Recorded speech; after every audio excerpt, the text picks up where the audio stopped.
संजीवनी युवा प्रतिष्ठान आयोजित शिव ऊर्जा यात्रा वर्ष दुसरे या उपक्रमाला शिवभक्तांचा उत्स्फूर्त प्रतिसाद मिळाला। युवा नेते विवेक भैया कोल्हे यांच्या संकल्पनेतून ही यात्रा आयोजित करण्यात आली होती। डीजे आणि पारंपरिक मिरवणुका टाळून छत्रपती शिवाजी महाराजांचे विचार तरुण पिढीपर्यंत पोहोचवावे तसेच गड किल्ल्यांचा इतिहास युवकांनी जाणून घ्यावा या उद्देशाने हा उपक्रम सुरू करण्यात आला होता। या उपक्रमाच्या पहिल्या वर्षी छत्रपती शिवाजी महाराजांच्या जन्मस्थळी किल्ले शिवनेरी येथे यात्रेची सुरुवात करण्यात आली होती, तर दुसऱ्या वर्षी स्वराज्याची राजधानी असलेल्या किल्ले रायगड येथे शिव ऊर्जा यात्रा मोठ्या उत्साहात पार पडली। कोपरगाव मतदारसंघातील विविध गावातील युवक व ज्येष्ठ शिवभक्त मोठ्या संख्येने या यात्रेत सहभागी झाले होते। रायगडावर छत्रपती शिवाजी महाराज की जय या जय घोषणेने परिसर दुमदुमून गेला। यावेळी युवा नेते विवेक भैया कोल्हे यांनी छत्रपती शिवाजी महाराजांना अभिवादन करत युवकांना शिव विचारांची प्रेरणा दिली। गड किल्ल्यांच्या प्रत्येक दगडात छत्रपती शिवरायांचा इतिहास दडलेला असून त्या इतिहासातून प्रेरणा घेऊन तरुणांनी आपल्या क्षेत्रात काम केल्यास नक्कीच यश मिळेल असे त्यांनी सांगितले। तसेच इतिहास अभ्यासक प्राध्यापक गणेश लोळगे यांनीही रायगड हा ऊर्जा आणि निष्ठेचे प्रतीक असल्याचे सांगत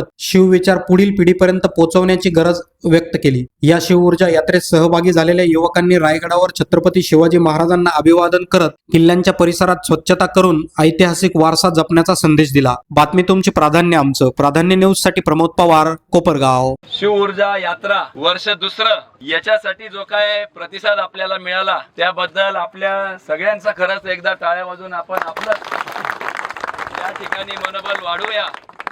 कारण की मागच्या वर्षी हा विचार आला की आपण डीजे न लावता काही वेगवेगळ्या पद्धतीने मिरवणुका न काढता एक खऱ्या अर्थाने महाराजांचे विचार पुढच्या पिढीपर्यंत गेले पाहिजे या हेतूने काहीतरी आपण करावं आणि म्हणून ही संकल्पना मनामध्ये आली की दरवर्षी आपण कुठल्या तरी गड किल्ल्यापर्यंत जाऊन त्या ठिकाणी तो इतिहास जाणून घेऊन त्या ठिकाणी काय कशा पद्धतीने संघर्षमय वातावरणामध्ये हे स्वराज्य निर्माण करण्यासाठी महाराजांनी मावळ्यांनी योगदान दिलेलं आहे। आणि म्हणून सुरुवात आपण ज्या ठिकाणी महाराजांचा जन्म झाला असं शिवनेरीवरून मागच्या वर्षी केली आणि आज ज्या ठिकाणून राज्य कारभार लोक कल्याणकारी योजना 18 पगड जाती 12 बलुतेदार यांना सगळ्यांना चांगल्या पद्धतीने एक स्वराज्य निर्माण करण्याचे स्वप्न ज्या महाजिजाऊंनी पाहिलं जिथं साकारण्याचं जवळपास कैक वर्ष या ठिकाणून राजकारभार चालला अशा या रायगडावर म्हणजे ज्या ठिकाणी महाराजांनी त्यांचा शेवटचा श्वास या ठिकाणी घेतला अशा या रायगडावर येऊन खरं तर इतिहास जाणून घेण्याकरता आपण हे वर्ष दुसरं रायगड निवडलेलं आहे।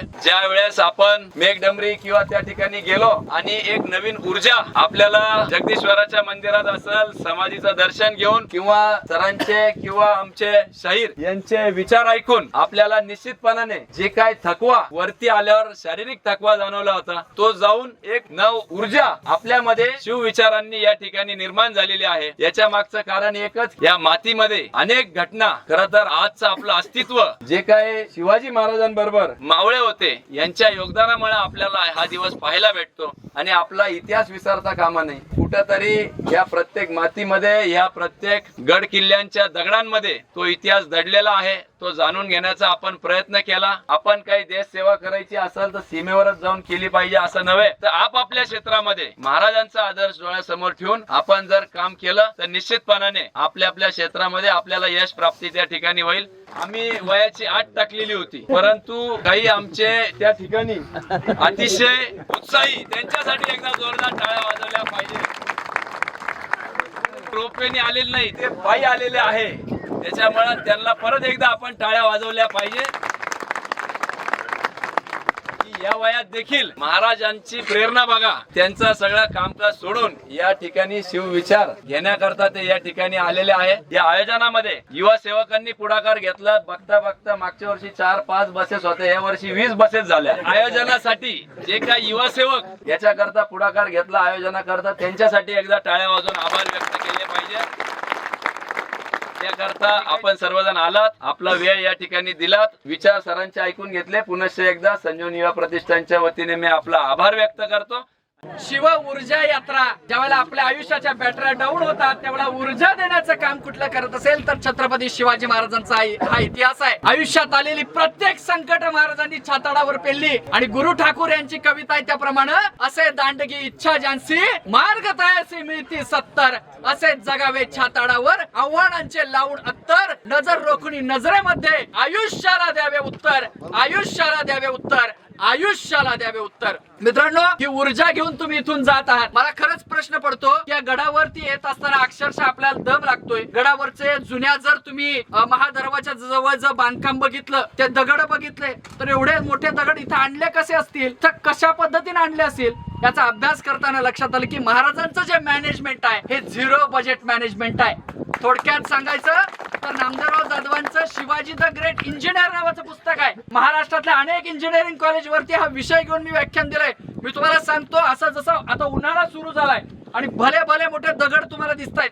इथं जर तलावाच्या खालचा दगड बघितला तर काळा कभिन्न असा दगड आहे आणि या दगडावरती उन्हाळ्याच्या याच्यामध्ये चुना फासून ठेवला की बरोबर त्याचे तडे जातात, आपोआप दगड सुटे होतात. सुटे झालेले दगड हे तटबंदीसाठी वापरलेत आणि दगड जिथून काढले तिथं तलाव तयार झालेले आहेत. याला म्हणतात zero budget management. Chhatrapati Shivaji महाराजांच्या एका एका गोष्टीचा विचार ज्या वेळेला करायला लागतो त्यावेळेला सुद्धा महाराजांच्या कल्पनेच्या पलीकडं म्हणजे दूरदृष्टी कशी असावी, एखादं प्लॅनिंग कसं असावं, एखादं मॅनेजमेंट कसं असावं. मला तुमचं मॅनेजमेंट सुद्धा खूप आवडलं. 950 लोकांचं जेवण इथं आणणं सोपी गोष्ट नाही.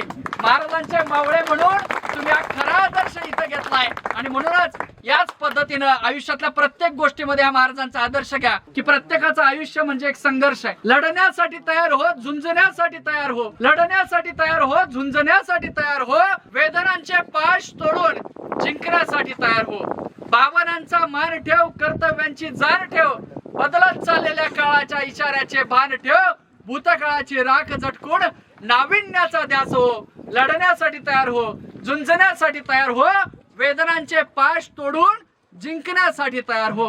बोथट झालेल्या हत्यारांना आता संघर्षाची धार दे, बोथट झालेल्या हत्यारांना संघर्षाची धार दे, मरगळलेल्या तुझ्या स्वप्नांना ठाम निश्चयाचा आधार दे, तोडून सारी व्यर्थ बंधने मुक्त मोकळा श्वास हो, लढण्यासाठी तयार हो, झुंजण्यासाठी तयार हो, वेदनांचे पाश तोडून जिंकण्यासाठी तयार हो, जिंकण्यासाठी तयार हो, जिंकण्यासाठी तयार हो.